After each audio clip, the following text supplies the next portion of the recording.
ஆண்டவருடைய வார்த்தை அவர்களுக்கு அருளப்பட்டது மோசே வழியாக. ஆண்டவர் மோசேவிடம் சொன்னது இதுதான், நீங்கள் அமைதியாக இருங்கள், கடவுள் உங்களுக்காக போராடுவார். மோசே மக்களிடம் சொன்னார். கிறிஸ்துவின் மிக பிரியமானவர்களே, நமக்கும் கடவுள் சொல்லுகின்ற வார்த்தை இதுதான். நீங்கள் அவமானப்படுத்தப்படுகிறீர்களா? நீங்கள் ஒதுக்கப்படுகிறீர்களா? உங்கள் உரிமைகள் தட்டி பறிக்கப்படுகிறதா? நீங்கள் மற்றவர்கள் மத்தியிலே நீங்கள் ஓரம் கட்டப்படுகிறீர்களா? அமைதியாக இருங்கள், உங்களுக்காக கடவுள் போராடுவார். நாட்கள் நெருங்கி வந்து கொண்டிருக்கின்றன. கடவுளுடைய நாட்கள் நமக்கு அருகில் இருந்து கொண்டிருக்கின்றன. சாத்தானுடைய தூதுவர்கள் தான் நம்மை அடக்கி ஆளுகிறார்கள். கடவுளுடைய பெயரை வைத்துக்கொண்டு நான் உங்களுக்குரியவன் என்று சொல்லிக்கொண்டு ஏழை மக்களையும் வறியவர்களையும் எளியவர்களையும் ஏமாற்றி பிழைக்கின்ற எத்தகர்களுக்கு முடிவு கட்ட கடவுள் அருகில் வந்து விட்டார். அதனால் விடுதலை பயணம் 14வது அதிகாரம் 14வது இறைவார்த்தையில் சொல்வது போல, நீங்கள் அமைதியாக இருங்கள், கடவுள் உங்களுக்காக போராடுவார். இன்றைய நற்செய்தி வாசகம் ஏறத்தாழ அதே கருத்துக்களை தான் நமக்கு சொல்லுகிறது. இயேசு கிறிஸ்து மாத்திரம் வெறும் அதிசயங்களையும் அற்புதங்களையும் மட்டும் செய்திருந்தால் இந்த உலகத்திலே மிகவும் புகழப்பட வேண்டிய மனிதர், மிகவும் போற்றத்தக்க மனிதராக இயேசு கிறிஸ்து இருந்திருப்பார்.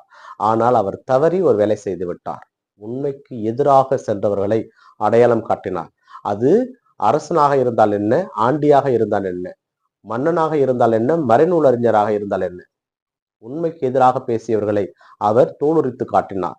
மக்களை ஏமாற்றினார்கள், அவர்களை துன்பப்படுத்தினார்கள். இயேசு கிறிஸ்து அவர்களை சாடினார். பெண்களுக்கு விடுதலை வாங்கி கொடுத்தார். இப்படிப்பட்ட ஒருவரை அவர்கள் அதிசயங்கள் செய்ய போது ஏற்றுக்கொண்டார்கள், புதுமைகள் செய்த போது ஏற்றுக்கொண்டார்கள், நோயுற்றவர்களுக்கு குணமளித்த போது ஏற்றுக்கொண்டார்கள். ஆனால் அதிகார வர்க்கத்திற்கு எதிராக அவர் பேச ஆரம்பித்த பொழுது அவரிடம் அடையாளம் கேட்க ஆரம்பித்தார்கள். கிறிஸ்துவில் மிகவும் பிரியமானவர்களே, இதுதான் இந்த உலகம். இந்த உலகம், ஒரு குருவானவர் தான் செய்ய வேண்டிய கடமையை செய்துவிட்டு சென்றால் நல்ல குருவானவர். ஆனால் ஒருவன் செய்த தவற்றை அவர் சுட்டி காட்டிவிட்டால் அவனை போல ஒரு கேவலமான குரு கிடையாது, அவனை போல ஒரு பொய்யன் கிடையாது, அவனை போல ஒரு பொறுக்கி கிடையாது என்று மக்கள் பேசுகின்ற பொழுது அனைத்தையும் கடவுள் பார்த்து கொண்டிருக்கிறார்.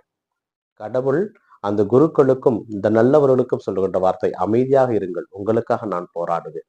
கிறிஸ்துவில் மிகவும் பிரியமானவர்களே, இறைவனை ஏற்றுக்கொண்டு அவருடைய பாதையிலே நாம் நடக்கின்ற பொழுது நமக்கு எல்லா தேவைகளையும் அவர் பார்த்து கொள்வார். எதை குறித்தும் நாம் கவலைப்பட வேண்டியதில்லை. ஏனென்றால் நம்மை படைத்தவர், காக்கின்றவர், வழிநடத்தி கொண்டிருக்கின்றவர் உயிருள்ளவர், வலிமை மிக்கவர், மிக பெரியவர். அந்த பெரியவருடைய அன்பு மக்களாக வாழ நாம் முயற்சி செய்வோம். அதற்கான வரவேண்டி ஜெபிப்போம். இந்த நாள் உங்களுக்கு இனிய நாளாகவே அமையட்டும். இறைவனை சென்று வாழ்த்து பெறுவாராக. ஆமேன்.